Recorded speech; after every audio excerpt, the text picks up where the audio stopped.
कैलाश पर्वत पर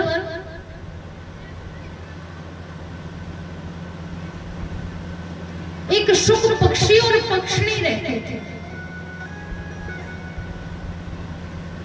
पक्षिणी गर्भ से थी।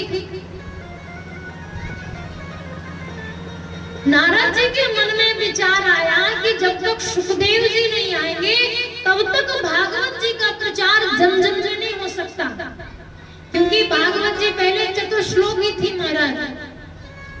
4 श्लोक में पूरी श्रीमद् भागवत थी। कहा जब तक ये नहीं आएंगे तब तक जन जन तक नहीं पहुंच सकती। क्या करूं? आज देवर्षि नारद कैलाश पर पहुंचे। मैया पार्वती ने कहा देवर्षि प्रणाम, और इतने दिनों में आए हो, क्या बात है? देवर्षि नारद ने कहा कि मैया अब हम ज्यादा कहीं आते जाते नहीं हैं। कहा क्यों? कहा संसार में सब स्वार्थी हो गए, संसार में सब लोग स्वार्थी हो गए। कोई किसी का अच्छा नहीं चाहता, कोई किसी को पसंद नहीं करता, एक दूसरे को गिराने पर लगे हैं। कोई किसी को प्रेम नहीं करता, सब छल करते हैं, सब झूठ है। मैया ने देवर्षि नारद के आगे प्रसाद रखा, जल रखा और कहा देवर्षि नारद एक बात बताएं, संसार में सब एक दूसरे से छल करते होंगे, सब एक दूसरे से छल से प्रेम करते होंगे, लेकिन बाबा माँ को बहुत अधिक प्रेम करे। अब देवर्षि नारद बोले कितना प्रेम करे? कहा नारद कितना प्रेम करे, कितना प्रेम करे मुझको कि जो गुरु मंत्र होता है, शास्त्र कहता है गोपनीयम गोपनीयम इति प्रयत्नतः।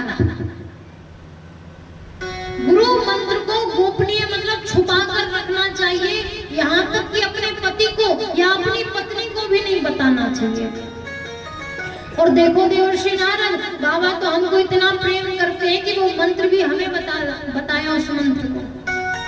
अरे मंत्र की छोड़ो, साधना करते हैं, समाधित रहते हैं, जिस भगवान के जिस रूप में दर्शन करते हैं वो हमको आकर बताते हैं कि देवी आज हमने भगवान के इस स्वरूप के दर्शन किए हैं।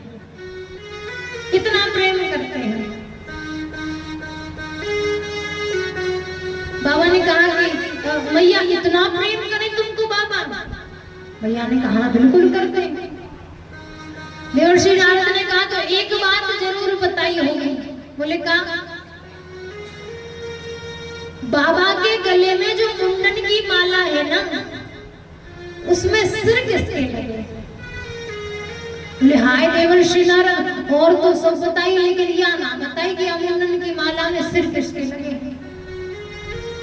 देवर्षि नारद ने कहा कि हमारा काम तो हो गया, हम तो चल। नारद जी प्रस्थान कर रहे थे, सामने से बाबा आ गए।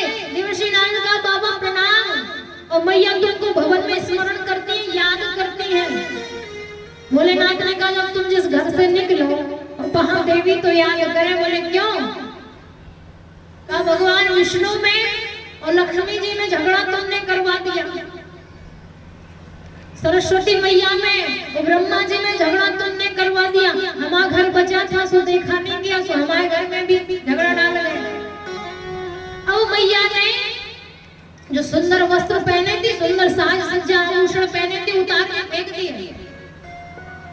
कोप भवन में चली गई। जैसे अब के समय में होता है ना, ये गेस्ट रूम है, ये ट्रायल रूम है, कौन कौन से रूम बनने लगे महाराज। उसी प्रकार उस समय एक रूम होता था रूठने के लिए, गुस्सा होने के लिए, क्रोधित होने के लिए।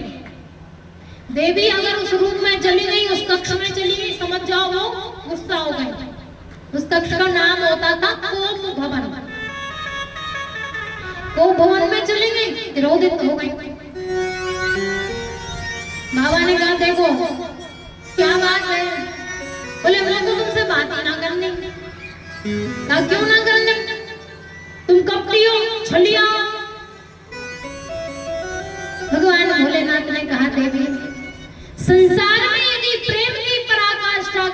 आएगी तो मेरा और आपका नाम ही लिया जाएगा। सबसे पहला प्रेम विवाह किसका हुआ था? भगवान भोलेनाथ का और मैया पार्वती का। सबसे पहले प्रेम विवाह जो हुआ था, सबसे पहला, क्योंकि जिस पति के लिए अपने पिता का घर त्यागा और उसी पति के लिए अपनी देह का भी त्याग कर दिया। आज